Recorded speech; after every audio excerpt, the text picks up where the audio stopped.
The Diablo 4 Server Slam event is coming up very, very soon, less than 24 hours from recording this video. And if you saw all of the nerfs in the data mine content, we put together a whole crazy spreadsheet of this that you can go through and see all of the changes for all the classes, although there's also some additional cooldown and cost changes that didn't make it to the first spreadsheet. You'll know that a lot of stuff has changed in Diablo 4 since the last beta, so you might be wondering, what are the best builds for me to play for the class that I want to play? I just want to hit level 20, kill a Shava, and dip out, or just try out different stuff. Well, don't worry, I got you covered. We're gonna go through a bunch of different builds here for all the classes. I got at least one build for each class that I think will do a very good job of killing a Shava. And just remember that you can like change your spec pretty easily, especially at level 20. The costs are not going to be all that tremendously high. However, you can only level to level 20 in this particular beta, and you will not have as many legendaries because the legendary drop rate is going to be massively reduced compared to the beta, like 1/3 or even less. So we're going to see how much gear you really get. So first off, with Druid, Storm Strike got a little bit of a nerf. The spirit generation is doing a little bit less, but I still think that this is definitely the best pick for a Shava. It just does decent damage. It gives you damage reduction, can apply vulnerability if you want to do that. We're just going to put 2 points into this. You could go all the way up to Fierce Storm Strike for the vulnerability as well if you really wanted, but these are just the 2 points I'm going to do. Going down here, I'm going to recommend Shred.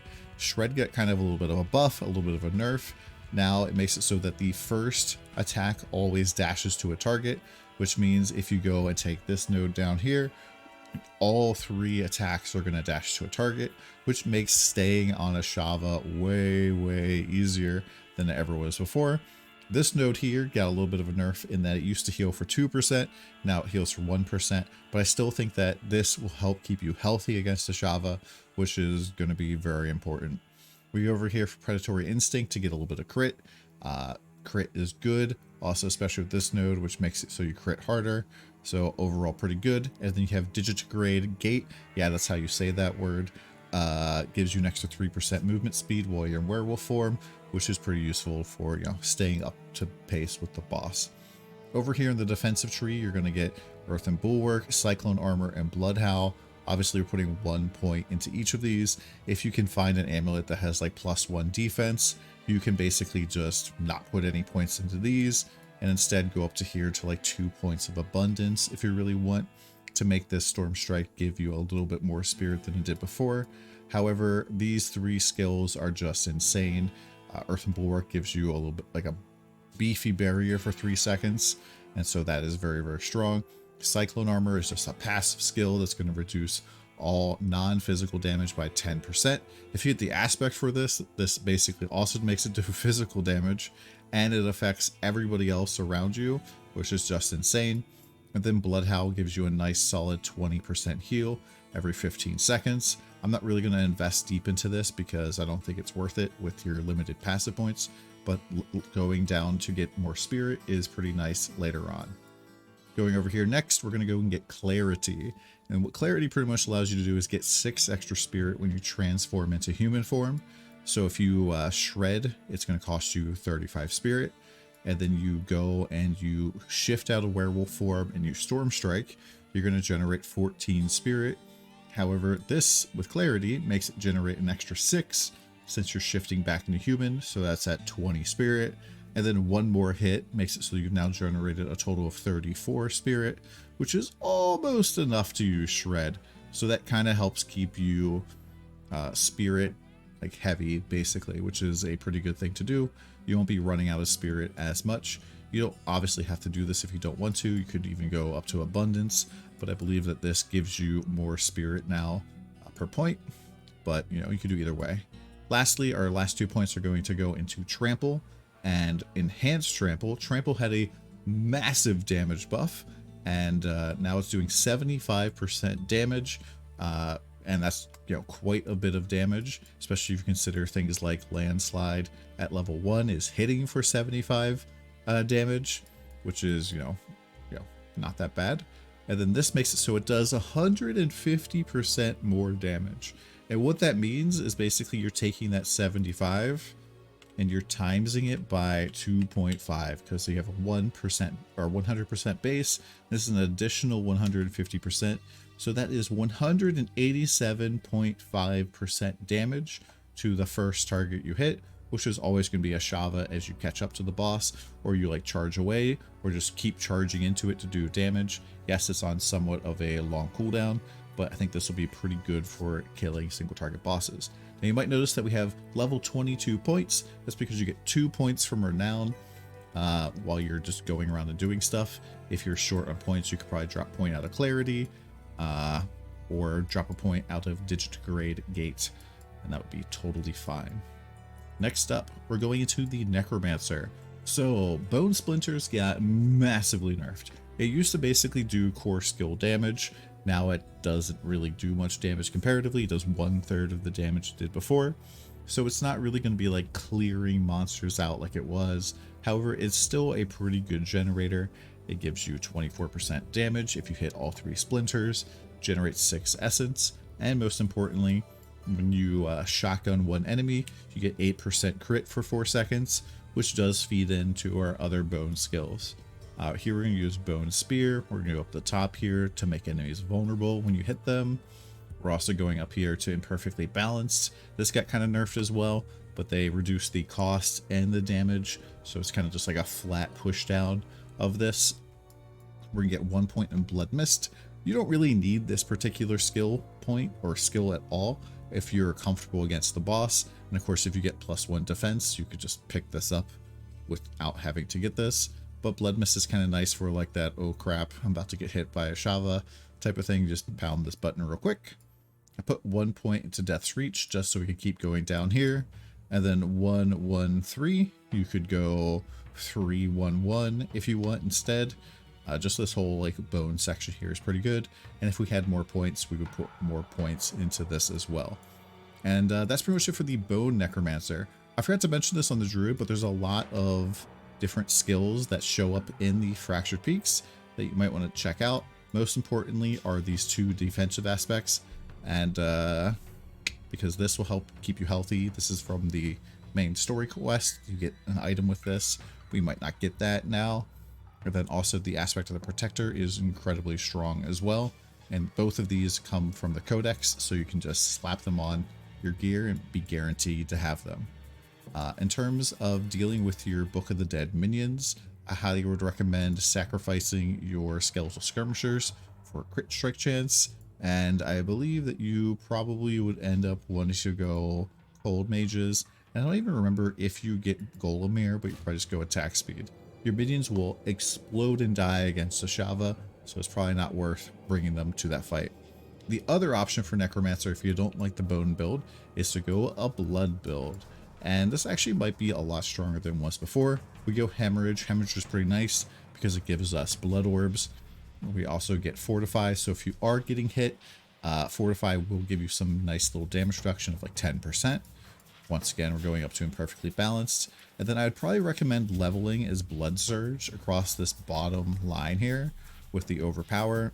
Basically, like your every 6th Blood Surge ends up overpowering everything around it, kind of wipes out all tons of groups. But then for the boss, I think Blood Lance is absolutely nuts right now. Has a faster attack speed, has a pretty fast animation in the first point, and yeah, it's got its damage increased by 50%. The essence cost also went up, but its essence cost was pretty low in the first place, so I think this will do pretty good single target damage against a Shava. Once again, we're picking up Blood Mist. Once again, we're picking up some more distant enemy damage, obviously a little bit more this time because we don't have as many bone skills down here. And then we're going to go down here and get a little bit of damage as well. I think the one benefit of going the Blood Mage over going the Bone Mage, for example, is just the fact that you get these blood orbs that come out 20% of the time when you hemorrhage, which is just basically free heals non-stop, and that'll be something that, you know, you can collect to heal yourself up, and it's just overall pretty nice. In terms of the Book of the Dead, I would just do the same thing, where you could, you know, sacrifice your Bone Mages for overpower damage if you really wanted, or you can just go and do like more essence or more vulnerable damage. The boss will probably be vulnerable from somebody, and then increased attack speed will also be pretty good as well. But yeah, that's pretty much that for the Necromancer. I believe that, you know, the Blood and Bone Necromancers will still be both really, really strong. Mini Necromancer will probably still be great for leveling up. I mean, I basically went through the main story quest and AFK'd some of the encounters just by pumping this particular node up. Just watch my minions run around and kill everything. And even if they are slightly less tanky, well, that's fine because they weren't dying anyways at low levels. So, you know, you could definitely do minions and switch into that. But don't bring minions to the world boss because they will die.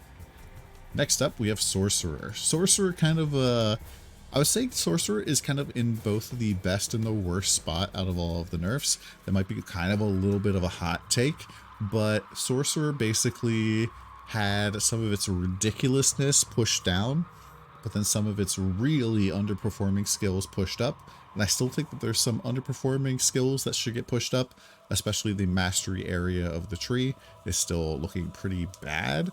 But for the most part, getting the bottom end pushed up, I think is going to be pretty good. I think that overall, Sorcerer is in a better spot than it was before. So first off, I'm going to do a lightning style build here as my first recommendation for Sorc. Arc Lash, I think, really goes under the radar for most people. This skill is absolutely stupid strong. Absolutely stupid strong. At level 5 here, it does 58.8% damage, making it like basically the hardest hitting basic skill in the entire game. Yes, it is melee, but it does provide you with 18% move speed when you go all the way up to here. And you can just keep this up for 5 seconds. You just got to keep hitting enemies. When I was like trying to speed run my way to Malnock on a Sorc, I was basically just zipping through the content because of this. And this does feel pretty good to level with. Now you might notice we have 1 point in here in Firebolt. That's because we're probably going to be taking the enchantment effect from this. Not really going to be using Firebolt, but we'll be using the enchantment. So that's why there's a point in there. Next up, I think Chain Lightning is still perfectly fine to level with. It, yes, got a pretty sizable nerf. However, Chain Lightning was like literally zipping off of the screen and almost killing elites when I was leveling with it. So I think you'll be totally fine to still use Chain Lightning. Definitely you'll be fine to level with this. I think for the world boss though, that Charge Bolt could potentially be more damage and just maybe a little bit different and more fun. This basically shoots out like 5 little sparks that go and do a ton of damage. 39.2 times 5 is like basically almost 200% damage, which is pretty good. And then when you hit enemies, it does like a AoE damage. So if you're like leveling with this, this is not all that bad either. And hitting an enemy with charge bolts reduces their damage dealt by 20%. I don't know if this works against the world boss, but it's still pretty nice to have. I mean, you could do this for stunned enemies, but we don't really have any stunned stuff in the build at low level. And then we're picking up like basically 3 skills here in defense. If you can get +1 defense skills, you could take these points out and put them somewhere else. But Glass Cannon, I think, is going to be really, really strong. 18% increased damage, but you take 9% more damage. Just don't get hit as much. Next up, Conjuration. Hydra, we're not going to take in this particular build. I do think that Align the Elements of Protection are possibly still good. However, at 1% DR against elites for each second you haven't taken damage from one, up to 40%, it's not all that impactful anymore. And then we're not taking any points in Mastery either, because I don't really think that any of these Mastery things for a Lightning build right now are pretty good, unless you could invest more points. The Sorcerer does get some stuff here in the peaks. So like things like the Incinerate thing. You do get the aspect of the Protector, which I pretty much recommend for everybody. You get the Protecting aspect as well. The Eluding aspect, also very good. The Chain Lightning one is not bad for leveling, and even if you want to keep going with Chain Lightning, could still be fine. And we're going to talk about the Firewall here one very shortly. This is my recommendation for a Lightning style build. Now, if you want to do a Fire style build, we're going to do that as well. And so we're looking at Firebolt, and pretty much the big moneymaker here is going to be Firewall at the end of the day. So 3 out of 5 points because we're level 22, can't go that deep, but we're going to get 25% more damage while you are standing in firewall. And then enemies continue burning for 3 seconds after leaving the firewall. So these last for a total of 8 seconds. So even if a Shava moves out of it, it will keep burning her for an extended period of time. And I'm not sure if this counts if they like, it kind of seems like if the firewall runs out, they should keep burning for an additional 3 seconds. So this actually increases the total damage the firewall does over time. And this 25% is a more damage multiplier. If you're a Path of Exile person, you know that more basically means it's like a large multiplier as opposed to like a small additive multiplier. So this is pretty good. And then for the enchantment, you're going to be using Firewall's enchantment. So every time the enemy takes any burning damage from anywhere, there's a 5% chance to spawn 2 firewalls underneath them for 3 seconds. And if we recall, I think this has a very high synergy here because those 2 flame walls, once they expire, well, they have left the firewall. I don't know why I keep calling it flame wall. Flame wall in the comments below.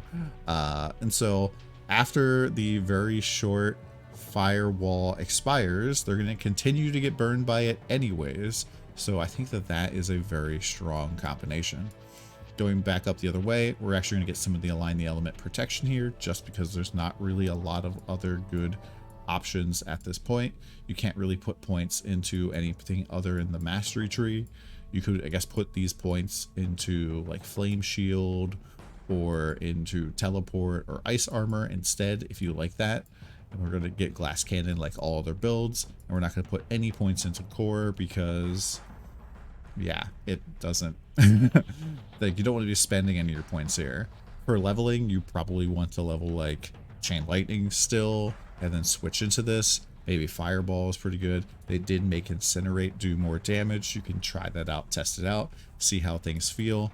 And of course, there are, you know, things that go in the peaks here, but most notably is this Firewall thing, which will give you 25% increased move speed for 4 seconds whenever you come into contact with your firewall. So you're basically going to have a lot of move speed, be very mobile, be able to stay close to the boss so you can do damage. I think that's good. So that's it for the Sorc right now. Let me know what you guys think in the comments below. Next up, we have the Rogue. Now, I know a lot of people are crying about the Rogue getting nerfed, their aspect getting nerfed, the cooldown reduction on Twisting Blades getting nerfed. Twisting Blades is still probably the best single target skill in the entire game by like a lot at level 20, especially. Still very, very strong. And they also have Puncture being insane. So Puncture normally does, I think 21% damage, but going all the way out here, you throw 3 blades in a spread, and each of them does 35% of its base damage. And you know, if hitting with all of those, you get 2 seconds of vulnerable. And this is such an easy way of doing vulnerable damage. I think this is pretty strong.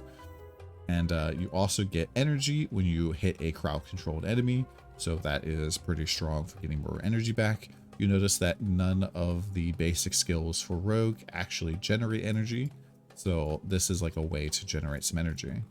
Twisting Blades, though, even with the cooldown being nerfed, still stupid strong. Really, really good for leveling, really, really good for pack clear still. Highly recommend this. It's still just going to feel just fine. Especially once you get to level 20 and get that sight focus going. You can just stab all day. It'll be totally fine.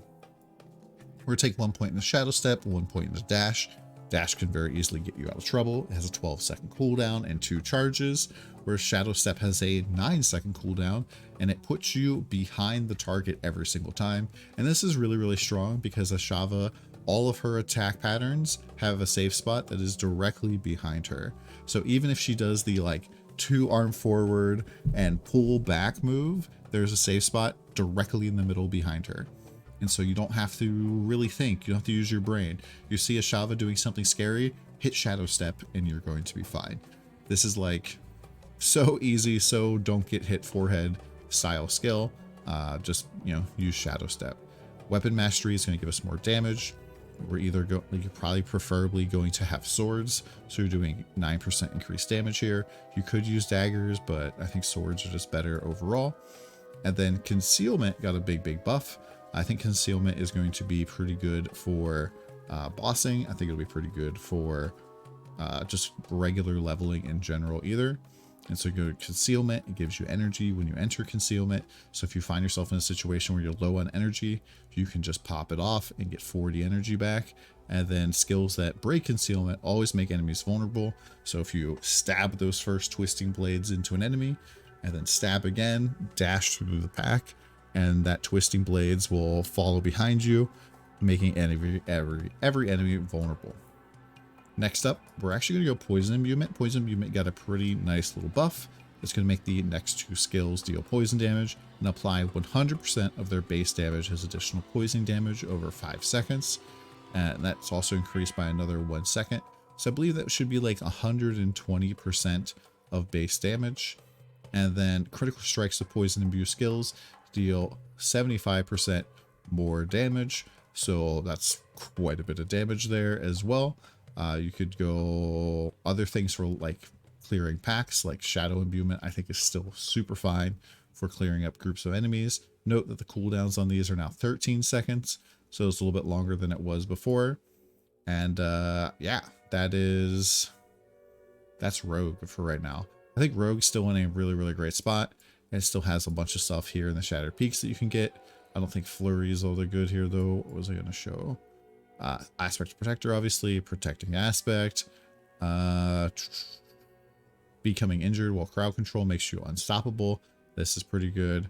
And then this one, damaging an elite enemy with a basic skill gives you 3 to 7 energy. You can get this from the Sanguine Chapel. Basically, the world boss is an elite. It's like an above an elite. And so you just keep getting energy with this. This can help you in a situation where you end up out of energy against the world boss. And I think Rogue is going to be pretty strong. Next up, we have the Barbarian. So the Barbarian is my class of choice. This is the class I'm going to be playing on launch. Hopefully, being one of the first people to level 100, I'll be playing with some of my friends, Paul's, Gazzy TV, Grimmy Bear, and we're going to be pushing really hard. And I'm really excited for Barb. But Barb got kind of a lot of nerfs, kind of got some buffs, but a lot of nerfs. But I still think Barb is very strong. Some of the glyph stuff is pretty crazy. We'll talk about that probably in a different video. But Lunging Strike, I think, is just absolutely ludicrous skill. This basically like teleports you half of a screen always to the boss. And so as the world boss is like running away or charging across the screen, you can just stay on the boss the entire time and just put 2 points into that. And then at this point, I really think that either Double Swing or Rend are probably your best choice here. I know some people really like the Rend play style, where you go put 5 points in here. You dealing direct damage to Rend extends the duration of vulnerable. If you have a way of getting vulnerable on there, that's pretty good. And then Furious Rend makes it so that direct damage with Rend grants 4 Fury per enemy hit, up to a maximum of 20. So if you have like a big pool in a dungeon, you can just smack a bunch of them, you get 20 Fury back. It only costs 35 Fury, so you're getting about over half of your Fury back when you Rend, which is not bad at all. Double Swing is also pretty good. Basically, you are getting like doing decent damage. If you are hitting an enemy that's stunned or knocked down, you get 25 Fury back, which is the full cost of this. And then when you cast Double Swing while berserking, you get an additional 2 seconds of berserking. So if you get the berserking from Warcry, you'll basically be able to keep that going for quite a long time. In the defensive part of the tree, we're going to pick up Rallying Cry still. Even though this got nerfed, this is still really good. Basically, all of the shouts are really strong. So strong, they have so much synergy that it's really hard to beat. And so, yeah, like I would always recommend getting the shouts right now, especially at low level. They're very strong, just baseline. Highly recommend. Now you could drop Challenging Shout for Ground Stomp if you are using Double Swing, just for like the leveling up and clearing stuff part, but Ground Stomp will not stun a Shava, so it doesn't matter. So you definitely want to bring Challenging Shout to that fight. Warcry, obviously with Enhanced Warcry for some berserking. This Booming Voice to increase the duration of those shouts that we're using. We're using 3 of them, so this really does help. And then Raid Leader will heal allies for 3% of their maximum life per second. And in testing in this and last beta, you counted as an ally of yourself. So this was providing healing per shout. So if you have all 3 shouts, that's 12% life per second. That's a lot of healing. And then last but not least, we're taking leap just 1 point, just so we can like get away from the boss if we have to. But for the most part, staying close to Ashava is a lot safer than being like a medium distance. Like all of her swings and slashes and stuff hit a medium distance away from her. And so if you're trying to like play it safe by staying away, you're actually putting yourself into more danger. But that is pretty much the 5 classes with at least 1 build for the Server Slam. These builds are all pretty much designed to do a really good job on Ashava. Let me know what you guys think in the comments below. Let me know what class you're going to play, and come by the stream tomorrow. We'll be blasting it out on Barbarian. Hope you guys have a good one. See you again next time.